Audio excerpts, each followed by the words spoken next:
que essa energia, essa paz, esse sentimento gostoso que nós estamos sentindo agora, permaneça conosco durante toda a palestra e durante toda a semana até que nós possamos aqui voltar.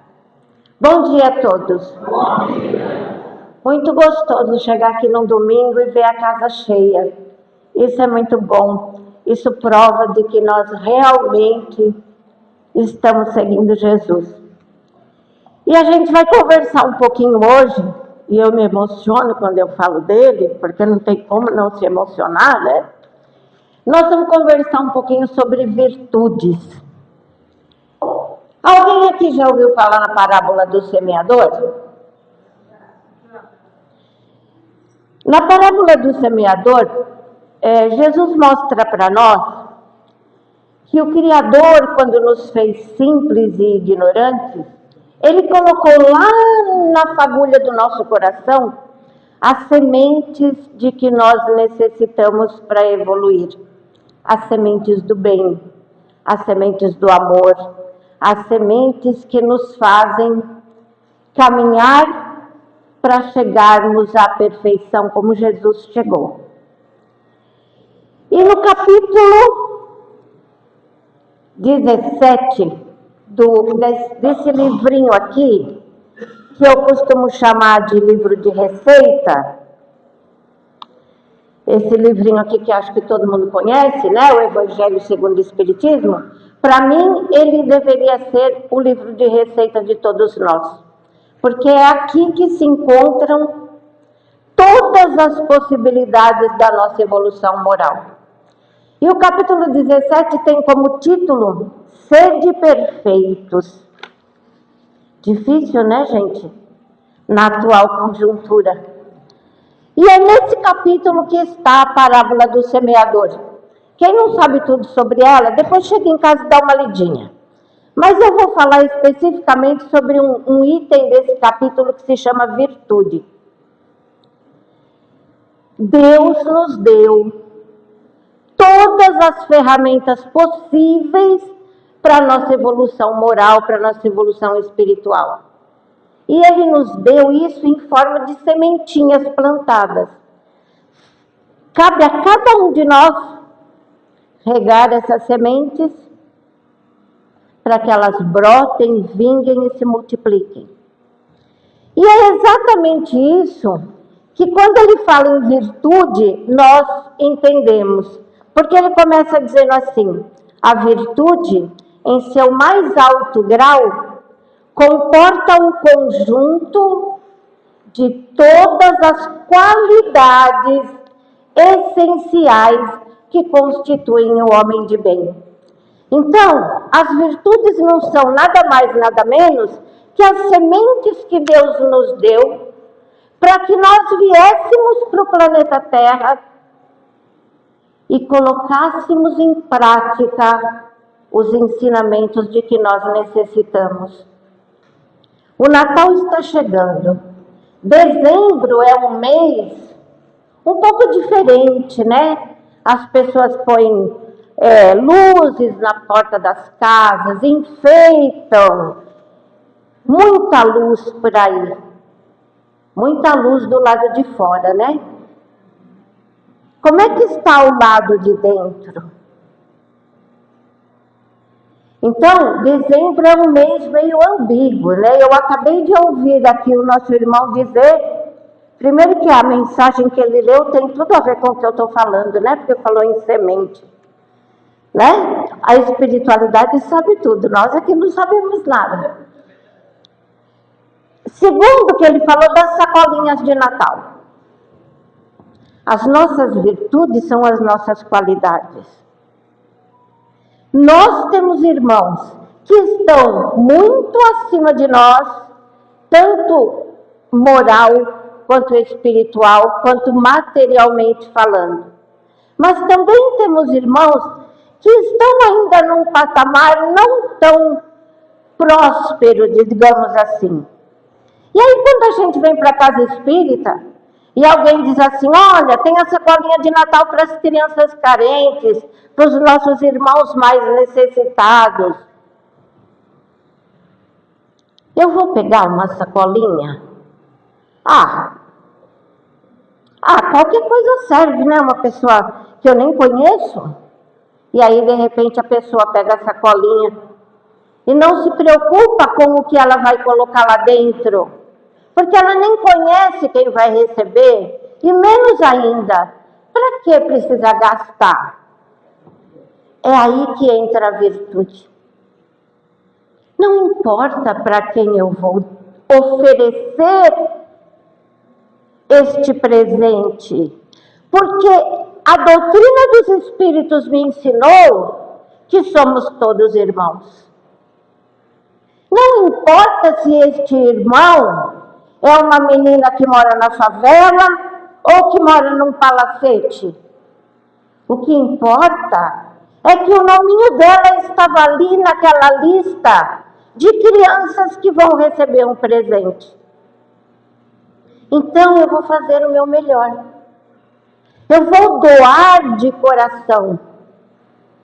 Eu vou, dentro das minhas possibilidades, fazer o meu melhor. Porque quando essa criança receber essa sacolinha, como eu queria estar lá para ver. Os olhinhos dela vão falar muito mais do que a boca é capaz de falar. Isto é virtude. É dar sem se preocupar a quem. Sem se preocupar se amanhã alguém vai dizer assim: você doou, então eu vou te dar alguma coisa. A nossa doação tem que ser desprendimento. Quando a gente faz trabalho de rua e nós encontramos os nossos irmãos moradores de rua, muitas vezes eles não querem o pão, eles não querem a sopa, eles querem que você o ouça, eles querem falar com alguém, porque até ali ninguém se preocupou em falar com ele, muito pelo contrário. As pessoas passam e ignoram. É morador de rua, não tenho nada com isso. Mas é o nosso irmão que está ali. Nós não sabemos se ontem, numa outra encarnação, ele infelizmente cometeu alguns erros que o levaram a hoje estar fazendo esse resgate. Mas eu tenho o direito de julgar? Quem sou eu? Eu sou um ser humano como ele. Então, quando a gente aprende a se colocar no lugar do outro, a gente aprende a respeitar o outro. Independente dele ser branco, negro, amarelo, católico, evangélico, o que for, não importa. Quando a pessoa entra na casa espírita, nós não perguntamos assim: você é evangélico? Você é católico? Você é budista? Você é esotérico? Não. Nós recebemos de braços abertos. Por quê? Porque nós aprendemos com Jesus que somos irmãos. E que aquilo que eu planto hoje, a semente que eu faço vibrar no meu coração, e que eu permito que ela brote, amanhã eu vou colher os frutos desta plantação. Então nós aprendemos que a lei de causa e efeito, ela existe na nossa vida inteira. Não tem aquilo que eu faça hoje que eu não vou ter consequências amanhã. E é por isso que a gente precisa aprender mais uma coisa: orar e vigiar. A primeira virtude que a gente tem que tomar muito cuidado para colocar em prática chama-se paciência. Quem tem?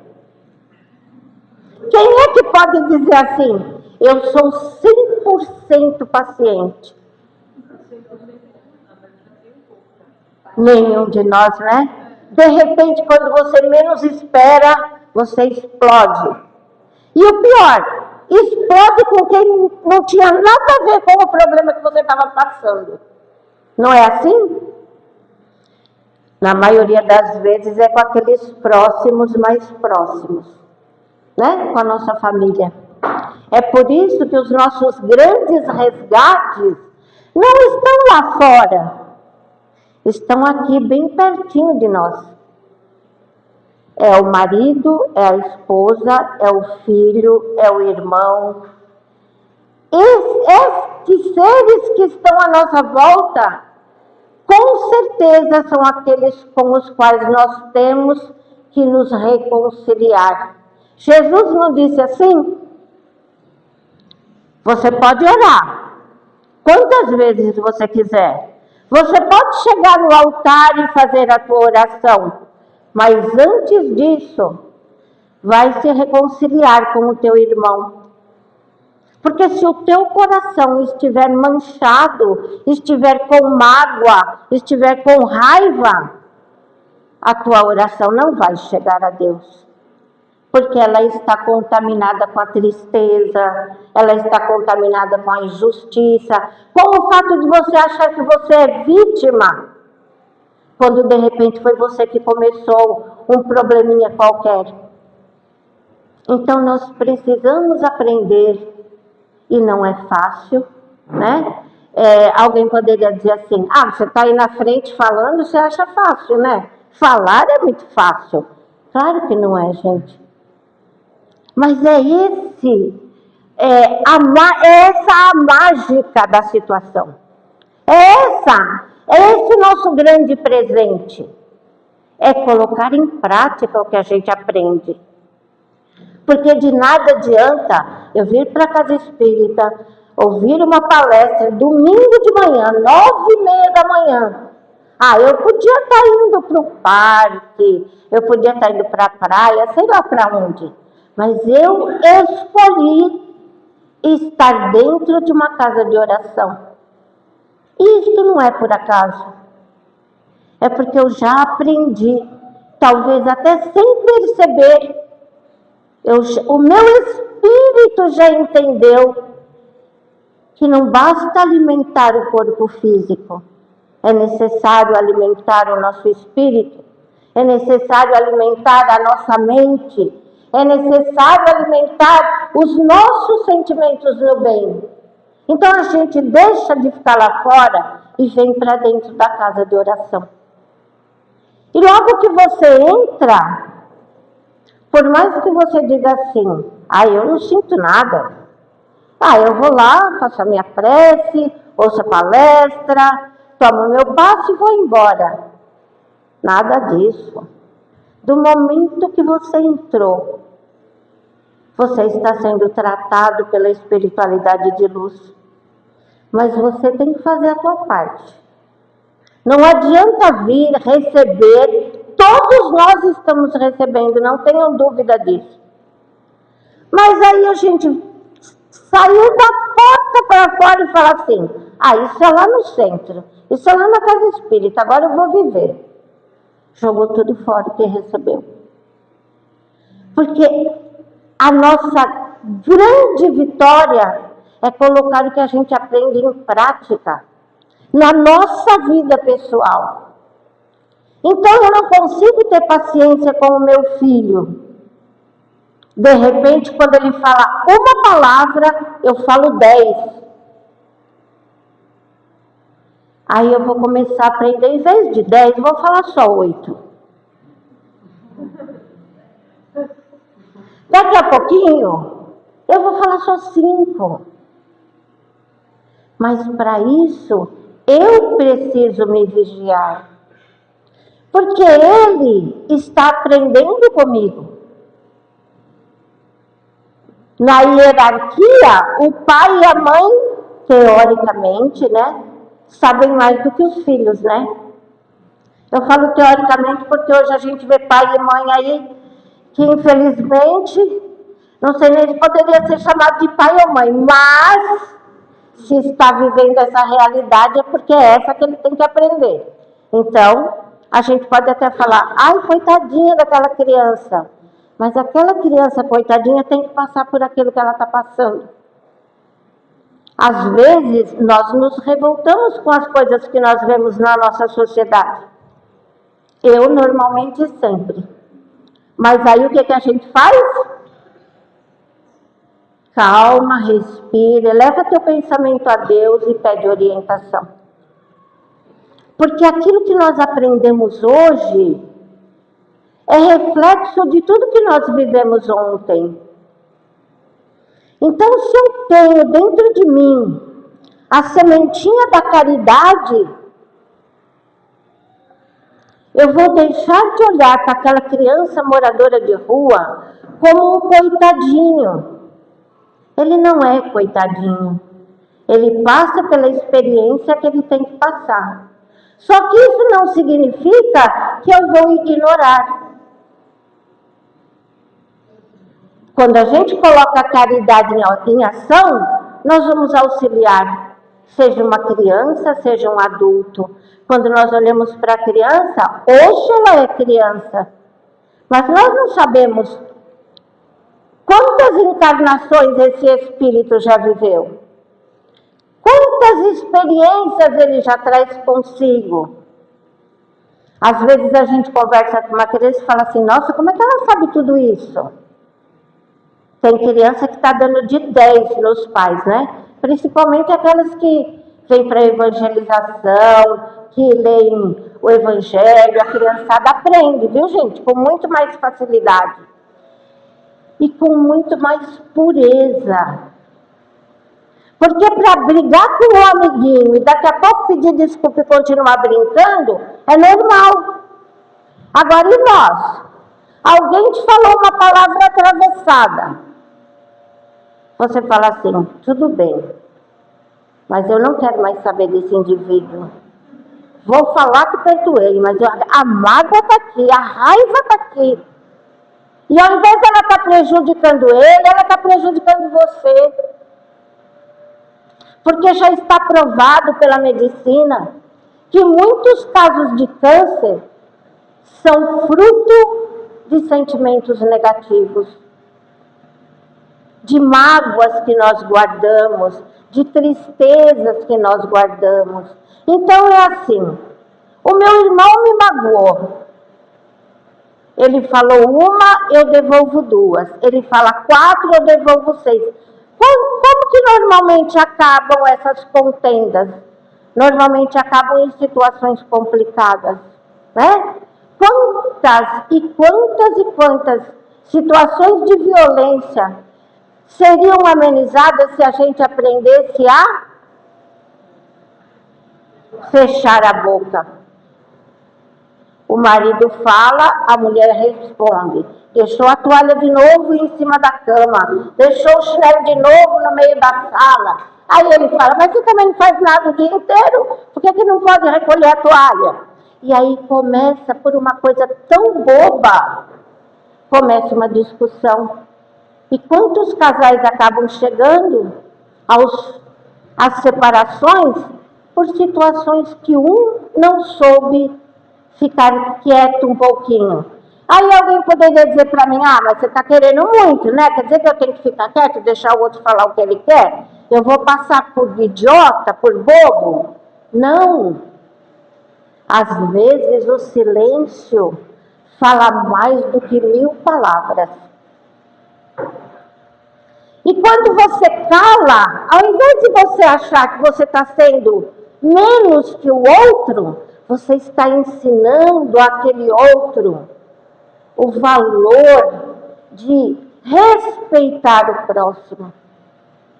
Então, quando Jesus nos fala em virtudes, e eu acho que não teve nesse planeta nenhum ser mais iluminado do que ele, nós podemos ter grandes líderes, mas Jesus é o nosso modelo, como está lá escrito no Livro dos Espíritos. Jesus é tão perfeito que ele disse que nós somos deuses, que podemos fazer tudo o que ele fez e muito mais. Só que o que é este tudo que ele fez e muito mais? É fazer brotar as sementes que ele nos deu. Porque quando nós distribuímos alegria, distribuímos amor, distribuímos simpatia, fraternidade, humildade. Nós estamos ensinando o nosso próximo. Nós não precisamos nem falar o nome de religião, mas as nossas ações mostram quem nós somos. Da maneira como eu ajo em determinado lugar, alguém diz assim: nossa, mas não tem educação mesmo. Foi o que eu demonstrei. Então, as nossas virtudes precisam florescer. Nós precisamos entender que Deus não nos deu nem o egoísmo, nem a vaidade, nem a violência. Ele só nos deu sementes do bem. Eu vou colocar duas situações aqui e eu vou pedir para vocês opinarem. A primeira, alguém muito rico resolveu fazer uma doação para uma casa de caridade. E aí ele levou a sua equipe de foto, vídeo para gravar o momento da doação. Gravou, passou nas redes sociais, todo mundo falou assim: nossa, que homem bom, nossa, que maravilha, olha como ele faz caridade. E aí a Dona Maria, uma pessoinha simples, de poucas posses, que ganha um salário mínimo, mas que vai na casa espírita toda semana. Ela ajuda a pôr água no copinho, ela ajuda a lavar o banheiro, ela ajuda a organizar a casa. E aí ela ouviu que tem a campanha da sacolinha. E ela pegou uma sacolinha. E com toda a dificuldade que ela enfrenta, ela conseguiu montar esta sacolinha e trazer o presente para uma criança. Mas ninguém filmou. Ninguém foi lá para a Rede Globo mostrar o tamanho do presente. Aos olhos do Pai, no plano espiritual, o que conta mais? Aquele ser que fez propaganda da sua, entre aspas, caridade?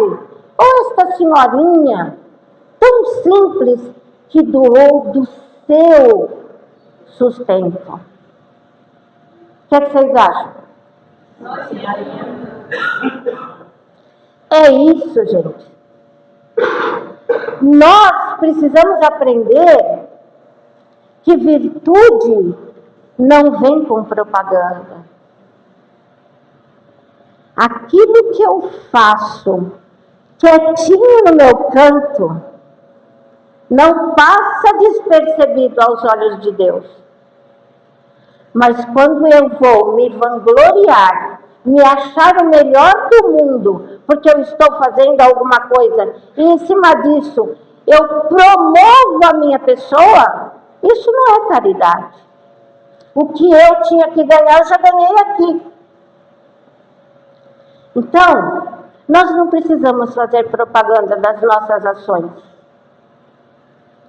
Mas precisamos ser sinceros. Precisamos olhar para alguém que precisa de uma palavra amiga e que seja 5 minutos do teu tempo.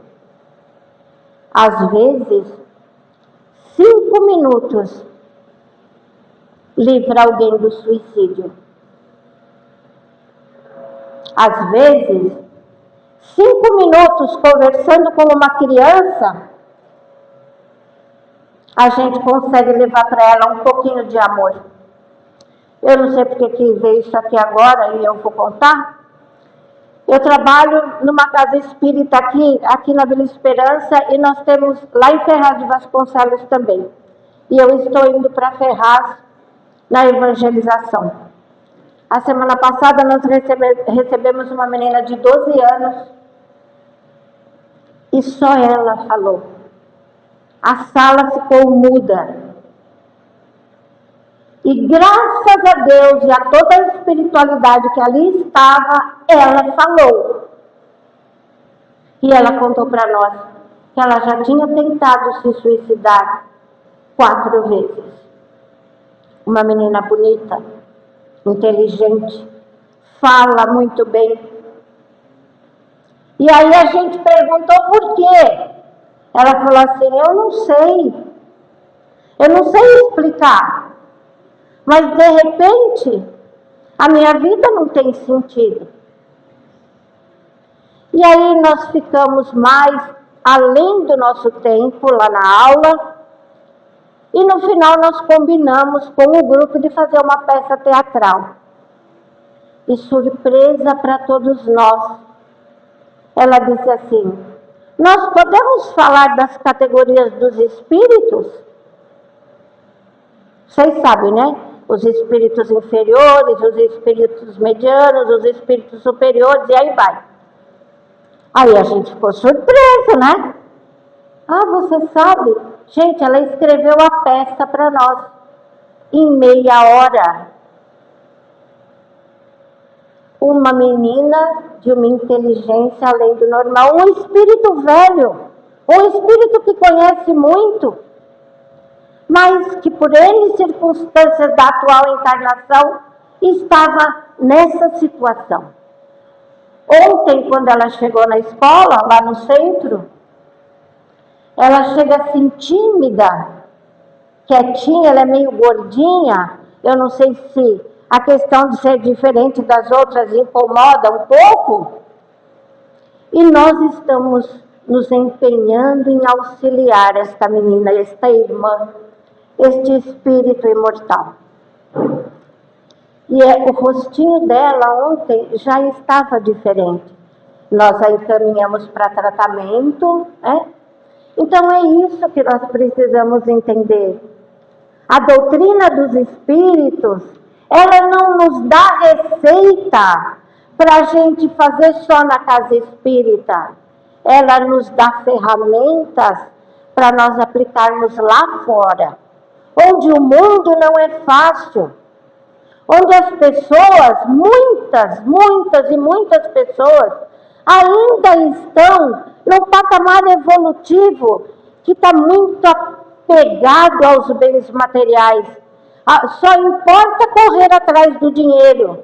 Ah, não, eu não vou lá no centro, eu tenho que fazer uma pesquisa. Não, eu não vou, eu tenho que fazer. Há tempo para tudo.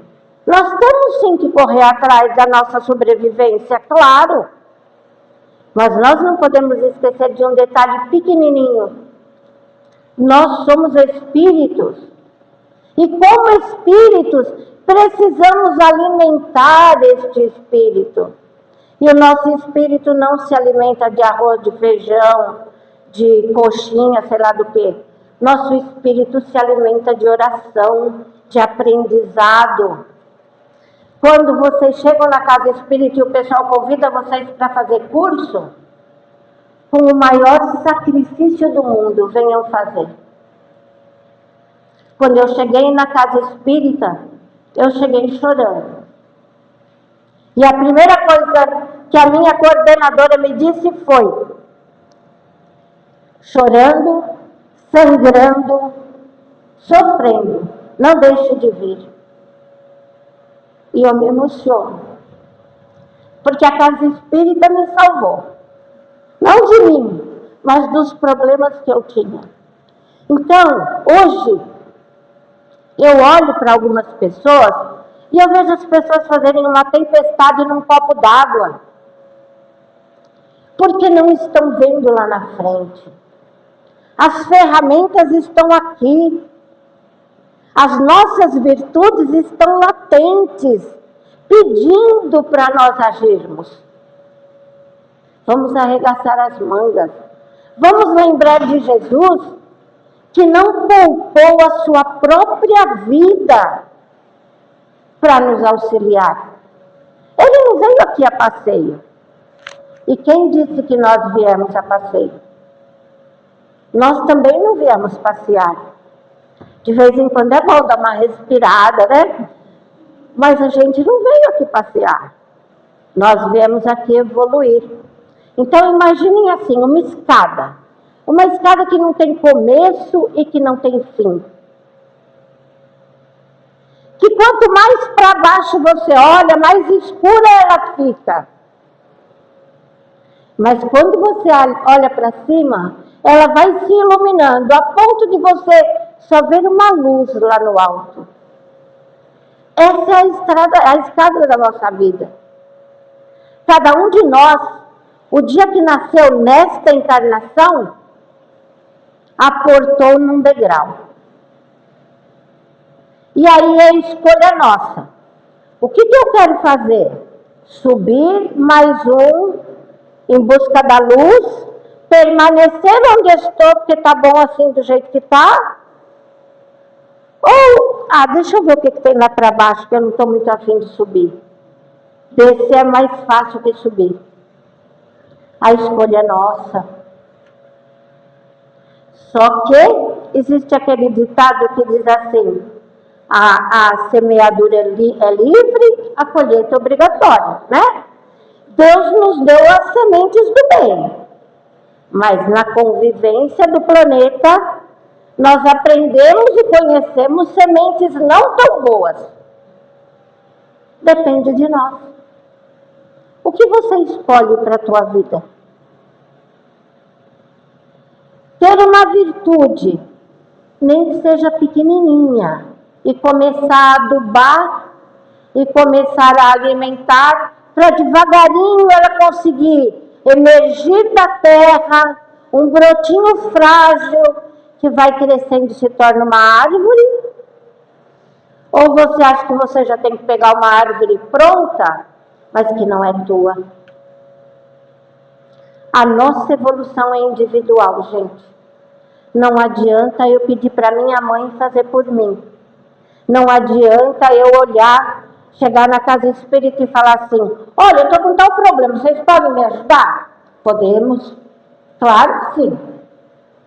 Podemos ajudar com tratamento, com oração, com indicação de leitura, mas faça a tua parte. Porque se você não fizer a tua parte, quem está evoluindo sou eu, não é você. Então nós temos que arregaçar as mangas, nós temos que buscar um tempo para alimentar esse espírito que está gritando por conhecimento. Nós temos que deixar um pouquinho de lado as coisas do mundo. Não tem aquela parte do Evangelho que diz assim: a porta larga é muito fácil. Agora vamos passar pela porta estreita. Às vezes a gente tem que fazer um jogo de cintura para poder passar. Mas se nós estivermos ligados a Deus, com Jesus ao nosso lado, conversando com Mãe Maria, porque ela é mãe de todos nós, acreditando que nós temos um espírito amigo, que seja anjo de guarda, seja mentor, não importa o nome. A espiritualidade não liga para nome, liga para ação, liga para fazer. Quando nós temos esta certeza, nós não vamos sucumbir. Nós não vamos temer o que está lá na frente. Nós não vamos deixar a nossa evolução, esta encarnação, se perder. Nós vamos sim buscar a cada dia ser melhor hoje do que ontem. E jamais dizer assim: eu vou deixar para a próxima. Não tem gente que fala assim? Deixa para a próxima, essa daqui já fiz muito. Para, não é para a próxima não. Se você está aqui hoje, aqui e agora, você escolheu. Não foi Deus que falou assim: vai lá que eu quero que você viva essa experiência. Não, nós escolhemos. Então vamos aproveitar. Vamos fazer das nossas virtudes o nosso carro-chefe. Aonde quer que nós estejamos, vamos parar para pensar: eu vou tomar uma atitude. Epa, esta atitude vai me fazer bem? Que bom. Mas vai fazer bem a pessoa que vai receber esta ação? Não. Então eu não vou fazer. A nossa consciência é o nosso grande guia. E é com ela que nós temos que conversar sempre. E colocar em prática os ensinamentos do Cristo. O meu tempo está acabando, que pena, falo demais. Eu agradeço e espero que de verdade nós consigamos pôr em prática os ensinamentos do Mestre, porque só assim nós vamos ser pessoas melhores. Muito obrigada.